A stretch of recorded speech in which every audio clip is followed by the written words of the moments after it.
एकादशी के दिन neuro city hospital और आर्टेमिस हॉस्पिटल गुरुग्राम के संयुक्त प्रयास से मासिक न्यूरो इंटरवेंशन ओपीडी की शुरुआत की गई।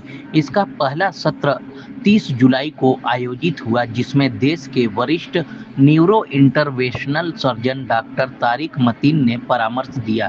इस पहल का उद्देश्य ब्रेन स्ट्रोक, एन्यूरिज्म, एवीएम और अन्य वैस्कुलर बीमारियों के मरीजों को समय पर विशेषज्ञ सलाह उपलब्ध कराना है। अब हर माह के पहले बुधवार को यह ओपीडी आयोजित होगी। डॉक्टर मतीन ने बताया कि समय पर इलाज न सिर्फ जान बचाता है, बल्कि अपंगता से भी बचाता है। कार्यक्रम में डॉक्टर राकेश सिंह समेत दोनों अस्पतालों के कई पदाधिकारी शामिल रहे। पहले भी बताया था कि न्यूरो साइंसेस, न्यूरो के रोगियों के लिए जो इलाज करने की विधियां हैं चिकित्सा विज्ञान में, वो बहुत तेजी से बदल रही हैं। इसी दिशा में इसी चिकित्सा का एक अंग जिसको न्यूरो इंटरवेंशन डिपार्टमेंट वो डेवलप हुआ। इसमें मरीज को सबसे ज़्यादा फ़ायदा इस बात का होता है कि जो परंपरागत सर्जरी होती थी, जो काफ़ी बड़ी चीरफाड़ वाली होती थी, उसमें स्किन में एक छोटा सा छेद बना करके एक तार डाल करके बहुत सी बीमारियों का न केवल डायग्नोसिस बल्कि ट्रीटमेंट भी संभव है। तो इस दिशा में वाराणसी क्षेत्र में या इवन पूर्वांचल क्षेत्र में कोई अभी तक बहुत बड़ी प्रगति नहीं हुई है। तो उस दिशा में हम लोगों ने इनिशिएटिव लेते हुए आर्टेमिस हॉस्पिटल के सहयोग से पूर्वांचल के मरीजों के लिए इस सुविधा को देने का प्रयास शुरू किया गया। इसी संदर्भ में आयोजित प्रेस वार्ता हम लोगों ने आयोजित की। सर, क्या कुछ रहेगा इसमें प्राइसिंग की अगर बात कर लीजिए, ऑपरेशंस वगैरह की? जैसे हम लोग देखते हैं कि पेशेंट को, न्यूरो के मरीजों को एक बहुत इमरजेंसी अक्सर पड़ती रहती है, खासतौर से जो स्ट्रोक के पेशेंट हैं। स्ट्रोक के पेशेंट के लिए बहुत इतना समय नहीं होता कि वो इलाज कराने के लिए बहुत दूर जा सके, जैसा डॉक्टर तारिक ने बताया।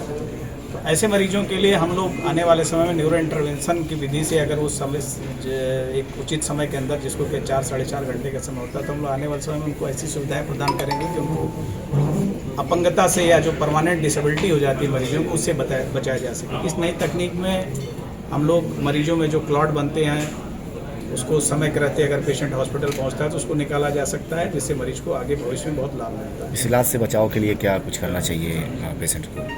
बचाव के लिए सबसे ज़रूरी चीज़ ये है कि अगर बचाव में ये है कि दैनिक दिनचर्या अपनी नियमित रखें, धूम्रपान से दूर रहें, एल्कोहल का सेवन कम से कम करें, खासतौर से जो डायबिटीज़ और हाइपरटेंशन के मरीज पहले से ही है। फिर भी अगर हो जाए ऐसा, तो बजाय इसके कि इधर उधर इलाज कराने या लोकल डॉक्टर के पास समय बर्बाद करने से अच्छा है कि एक प्रशिक्षित हॉस्पिटल जहाँ पे इसी के लिए डेडिकेटेड बना हुआ है, वहाँ पे जल्दी से पहुँचे और अपने कुशल चिकित्सक से, कुशल न्यूरो के डॉक्टर से तुरंत संपर्क करें। तो इसी स्थिति में उनको अपंगता से बचाया जा सकता है और जो भविष्य में होने वाली बहुत सारी समस्याएं हैं उससे बिल्कुल निजात दिलाई जा सकती है। डॉक्टर साहब, ऐसी कोई दवा है जो किसी की से खत्म कर सके?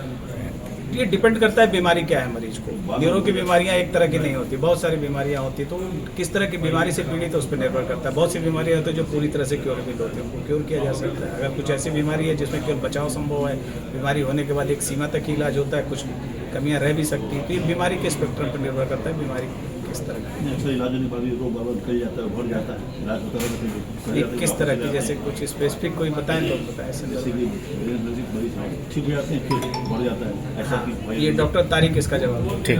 दो चीज़ें फ्री में होती है। कोई बीमारी, कुछ बीमारियाँ ऐसी होती हैं जो तूफान की तरह आती हैं, जो एक अचानक से चीज़ें हुई और उसका प्रभाव एकदम अचानक से दिखता है और उसको हमने कंट्रोल कर लिया और उसका इलाज कर लिया, तो उसमें हम रिवर्सिबिलिटी और मरीज़ को वापस, अगर सक्सेसफुल इलाज हो गया तो। लेकिन बीमारियों के जो कारण होते हैं, ज़्यादातर अगर आप हमारी वैस्कुलर बीमारियों का कारण देखेंगे, हार्ट की हो या दिमाग की, स्ट्रोक की हो, वो डायबिटीज़, हाइपरटेंशन, खान पान में तेल चिकनाई का ज़्यादा होना, स्मोकिंग का होना, नींद कम होना, ये सब जो कारण है, अगर ये कारण परसिस्ट करते रहते हैं, लाइफस्टाइल मॉडिफिकेशन नहीं होता, तो ये दोबारा होती रहती है। तो ये रखना कि हम सिर्फ दवाओं पे रखें और मरीज़ अपनी तरफ से कोई प्रयास ना करें, अपनी तरफ से सुधार करने का कोई ये ना करे, तो ये बीमारियां दोबारा बार बार आघात करती रहती हैं। ये जब भी हम करते हैं तो लाइफस्टाइल मॉडिफिकेशन, प्रिवेंशन की बात आती है कि प्राइमरी मतलब बीमारी होना ही नहीं दें, और सेकेंडरी मतलब बीमारी एक बार हो गई है और दोबारा ना होने दें। इसके लिए जब तक मरीज़ की तरफ से या मरीज़ के परिवार की तरफ से प्रयास नहीं होगा, तो इस तरह की बीमारियां दोबारा बार बार आघात करती हैं। सर मेरा एक सवाल है कि क्या कुछ ऐसे कोई कॉमन सिम्टम्स जो धीरे धीरे आदमी ऑब्जर्व करे कि स्ट्रोक के चांसेस बन सकते हैं? देखिए, बहुत ही आपका वैलिड क्वेश्चन है, बहुत ही वाजिब क्वेश्चन है। स्ट्रोक के लिए एक बहुत ही कॉमन सी चीज़ जो कहा जाता है वो हिंदी में है बचाव, एक निमोनिक है, और अंग्रेज़ी में है फास्ट। मतलब अचानक से फास्ट, फेस का टेढ़ा होना, चेहरे का टेढ़ा हो जाना, आम में कमज़ोरी हो जाना, ए से आम बाजुओं में कमज़ोरी हो जाना, स्पीच में लड़खड़ाहट या गड़बड़ी हो जाना, और टाइम कि ये टाइम से रिलेटेड है और टाइम से कोई भी चीज़ अचानक हो रही है, एकदम स्टेटमेंट को सुनिएगा, कोई भी चीज़ अचानक हो रही है और वो नेगेटिव हो रही है। मैं हाथ उठा पा रहा था, अब नहीं उठा पा रहा हूँ। मैं बोल रहा था, अब नहीं बोल पा रहा हूँ। मैं सीधे खड़ा था, अब सीधे खड़े नहीं हो पा रहा हूँ अचानक। तो इसका मतलब है हम स्ट्रोक से डील कर रहे हैं, हम एक न्यूरो के वैस्कुलर इवेंट से डील कर रहे हैं, जिसे हम स्ट्रोक कहते हैं। डॉक्टर साहब, फर्स्ट ऑफ ऑल आपका पर्ची जाना चाहेंगे, आप अपना पर्ची दीजिए।